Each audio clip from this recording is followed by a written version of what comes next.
Hello everyone, welcome back to Cooking with Donna. Today I'm making up some brown sugar garlic pork chops. We're going to have it with, I like to have cabbage with mine. This is a recipe I've tried and I really enjoyed it, so I wanted to get on and share it with you guys. Now you can have it with rice or whatever you want to have with it. I've even had them with mashed potatoes, you know, and some vegetables. But today I think we're just going to have some good old fried cabbage with them, but they're really good and simple. Meanwhile, start out with 4 thick cut pork chops patted dry, salt and pepper on both sides, and get you a tablespoon or so of some whatever your choice of cooking oil. Get that nice and hot. Now I have 4 chops here. They're pretty thick. Got my oil hot.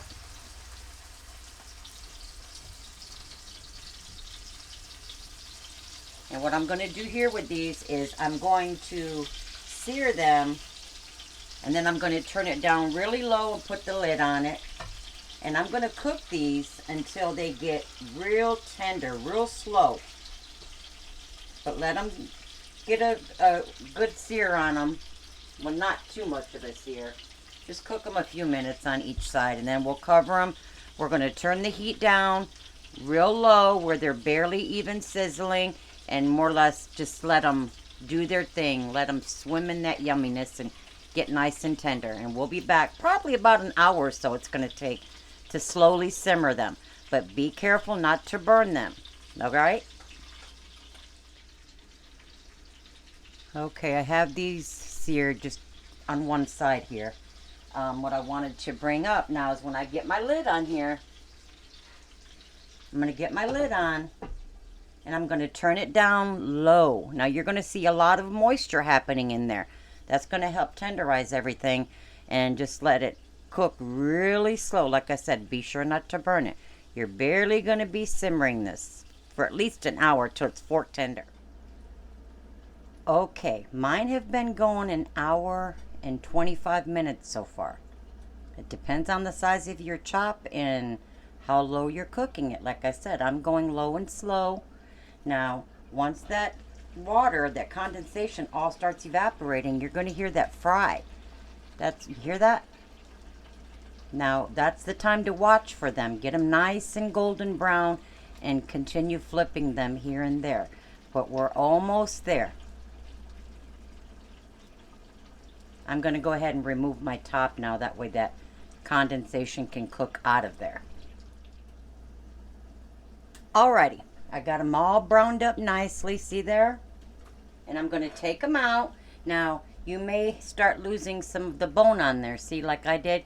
Just remove them from the pan because these are nice and tender. Nice and tender. So I'm going to take them out. You know what? Let me turn this off, guys, so I don't sit here and waste time. Let me get these out of the pan. Okay. All of our stuff from our goodies from the pork chops, the rendering, is still in the pan. Leave that there because that's your flavor. Okay, we have 4 tablespoons of butter, salted or unsalted, whatever one you want to do. Let's just get this melted. Turn that up a little bit. And this is going to become your sauce for your pork chops. And then we're going to put those pork chops back in here, simmering very low. Alright, we got that melted. Now I'm going to add in 1/4 cup of packed brown sugar. I'm going to put in 1/4 teaspoon of oregano. That's dried oregano. 1/2 teaspoon of red crushed pepper. I got a new puppy that's scratching me all up. Trying to keep my arms out of it. And let's see here. 1/4 teaspoon of paprika, regular paprika, 1/4 teaspoon, and 3 medium cloves of finely minced garlic.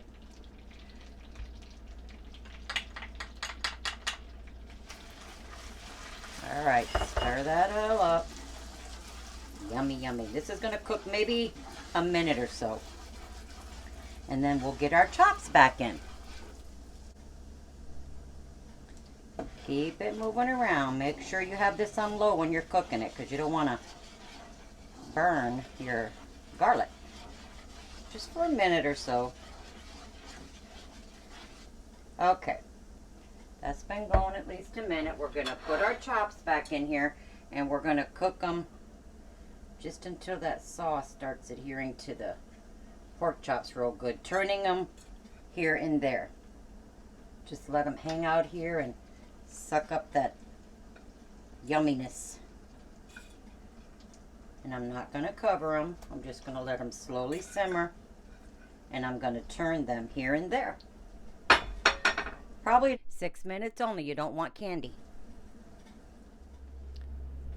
Okay, there they are. Pork chops are ready and they are delicious. And if you think, brown sugar, they're real sweet. They're not sweet. It's just a really good flavored pork chop. And I wish I had the cabbage done. That's over there cooking. That way I could have served it up all together. But we like it with cabbage. As I said, make it as you want. But get all your yumminess out of the pan and rub them all over that pork chop with a fork. That's the easiest way I found to do it.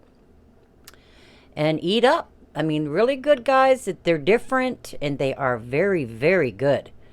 But until next time, please like and subscribe as always, guys. And give them a try and let me know what you think. We love them. It's a great recipe. So, you guys take care and God bless. And thanks for watching. I truly appreciate it. Bye-bye.